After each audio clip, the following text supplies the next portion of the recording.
Hey everybody, happy DeLorean weekend. I'm Patrick Conlon, this is VIN 1880. I've had this car for 17 years, hard to believe. It's been a constant work in progress, always changing it and updating it, tweaking it. What makes this car probably most unique that a lot of people know it by are the different wheels. So I have 17-inch wheels in the front, 18-inch wheels in the rear.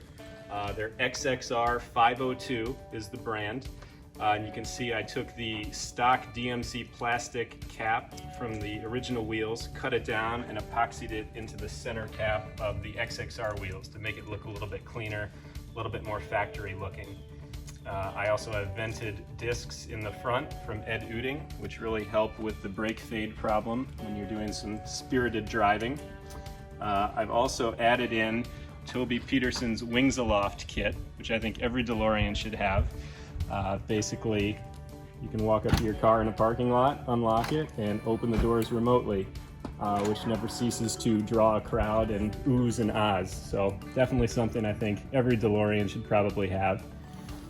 Some other things I've done to this car, exterior-wise, I've added in some Handling by Lotus badges, which have a brushed stainless look underneath the black.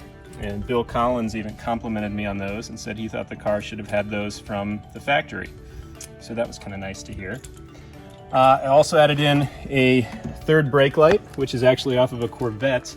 The first time I ever saw one of those in a DeLorean was in Pigeon Forge in 2004. I just think it really looks clean, looks like it's molded into the top louver. I couldn't figure out what kind of car it was from for a few years, and then figured out it was a Corvette. So I got this one off eBay, took it apart. I think it was originally red, sanded it down, painted it with trim black, installed it on the top louver, and ran the wiring down the quarter panel and tapped into the brake light. Also added in a spoiler, which was originally sold back in the DeLorean magazines back in the early 80s or mid 80s as a aftermarket DeLorean spoiler, but it's actually a Trans Am or Firebird part. I think it adds to the look of the car, makes it look a little bit more aggressive, especially from a side profile. Some people love it, some people hate it. I think it's kind of neat, offsets the car a little bit. I also added in a stainless steel or silver looking John DeLorean signature decal. Wasn't quite sure where I wanted to put that when I got it on eBay, but I think it's fitting to have it on the spoiler.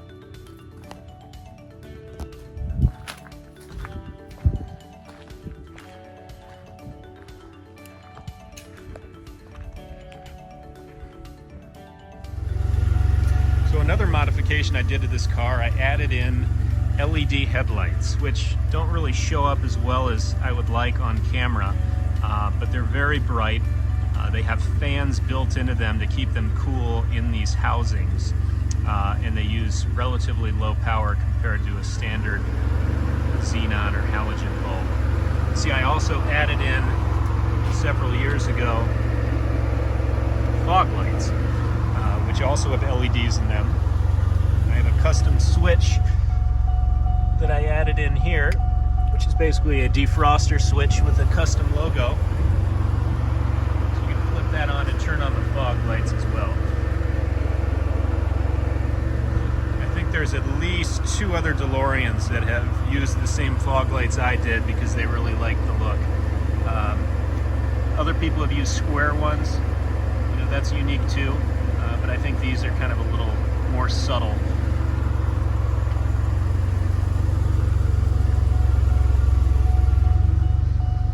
And then you can just turn them off just like that.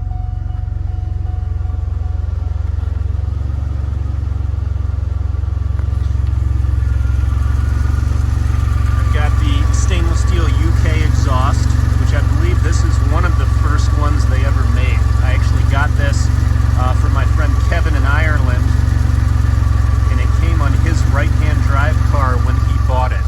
He found it too loud, and I ended up getting it from him, and I really love it. It's got a great throaty tone, and it sounds different than the current UK exhaust, so they've obviously changed it at some point. I've had this side by side with another car running one of the newer UK exhaust systems from the same company, and this definitely has a different tone to it. Next up, let's take a look at the engine. I'll show you all the new EFI components that we added when we removed K-Jetronic. So here's the engine bay. Definitely looks a lot cleaner without all of the K-Jetronic fuel system parts. You can see I added in an extra engine light just to provide better lighting here. And here's the engine after the EFI conversion. You can see it definitely looks different than it did before. No fuel distributor. We have that capped off. Instead, we have a fuel rail on each side running Volkswagen fuel injectors that are all electronically controlled. Here we have our idle air valve, which replaces the idle speed motor that was originally over on this side on the stock car. We have our fuel pressure regulator back here. We have an intake air temperature sensor screwed right into the plastic air box there. There's another sensor in the Y pipe under the intake that measures the coolant temperature, and that communicates that with the MegaSquirt ECU. And then we have a throttle position sensor here as well. So no matter where your foot is on the gas pedal, it's communicating that reading to the MegaSquirt to give you the best performance possible. Really a high-tech system compared to K-Jetronic, much easier to diagnose with a laptop to figure out if something's not working. For example, I had the throttle position sensor break on one of my first drives. Actually, it turned out to be a defective unit. It was fairly easy to diagnose from the laptop. With K-Jet, when something isn't working right, you've got to hook different fuel pressure gauges up to different parts, and it's a whole headache in itself trying to diagnose K-Jet. This makes it a whole lot easier, seems to be a lot more reliable so far, and is ready for the future. We're going to add in a speed sensor at some point as well, so the MegaSquirt will be monitoring speed in addition to all these other readings that it's getting from the sensors. Okay, so here's what I've done to the interior, which makes this a bit unique from other DeLoreans. You can see I added in footwell lighting on each side. So you have the original dome lights that came from the car. I have LEDs in these, and then LEDs down for the footwell lighting as well. I have it wired up so they both turn on if either door is open. I think that makes it a little bit nicer entering the car when it's pitch black out. You can see I also relocated the vents from where they used to be in the center console to the knee pads. These are actually Mitsubishi Eclipse vents. So I cut the knee pads, ran new ducting to the passenger side, did the same thing on the driver's side. The airflow is immensely better from the stock setup. On a hot summer day, it cools the car. It feels like half the time. And even on some of the lowest fan speeds, you can actually feel the airflow hitting you. And I never got that before from the stock setup. I think there's a lot of air leakage into the doors and things like that with the way it was originally designed. Also added in some cup holders that are German made. So you flip those down and they pop up like that.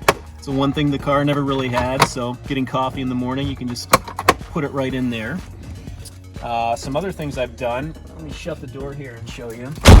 I added in some laser etched door launcher buttons. So they're lit when the key is turned. As you can see, they match the blue LEDs and everything else.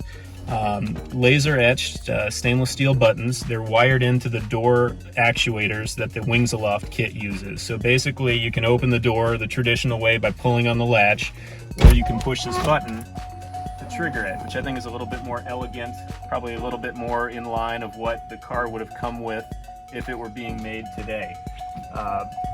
If that should ever break, or the actuator should ever break, you can still use the latch as originally intended, but the buttons seem to work really well. You can also tell I no longer have the stock DeLorean door buzzer that sounded like a dying animal. Instead, this is from a Cadillac, so that's been wired in, a little bit more of an elegant sound compared to what originally came in the car. Shut the door just so that stops.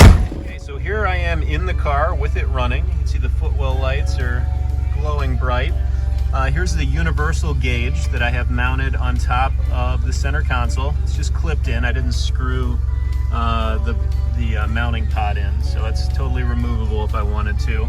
It's not essential to MegaSquirt to have this running, but you can see at the glance, you can see all your important engine functions. RPM, battery, coolant, air-fuel ratio. You can skip through it, do a lot of other different things. You can set up shift lights. I also have it set to start going berserk in the event if the coolant reaches a temperature threshold. I forget what I set it at, but it'll start flashing red, warning you that you're overheating, so you know to pull over and turn the car off. Let's say you broke an alternator belt or something like that and didn't realize it. You can see I've upgraded to the 140 mile per hour speedometer from Houston. Here's a better shot of the stereo functions. So this is a Sony Marine remote control that's wired into the head unit behind my seat. And the iPad is plugged into that head unit through a lightning cord. So basically this app remote software, maybe if I turn this overhead light off it'll work better. This app remote software controls all the stereo functions. So you can turn on the radio if you wanted, switch to a CD, go to USB, which is what I have most of my music loaded in on this. It's playing my 80s mix right now.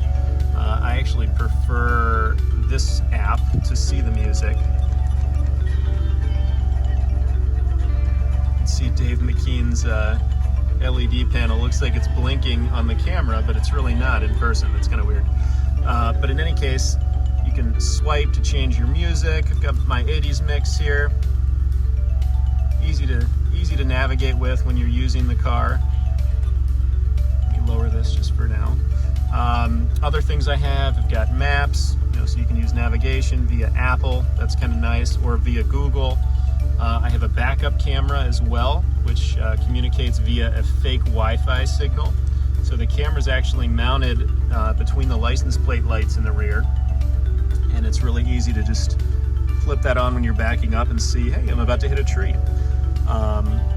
Obviously these lanes or lines here don't really correspond with what you're looking at, but it's nice to be able to just look down here instead of having to turn around when you're backing up to see if you're about to hit anything. Thanks for watching, and feel free to ask any questions you might have about any of the modifications I've done during this question and answer session.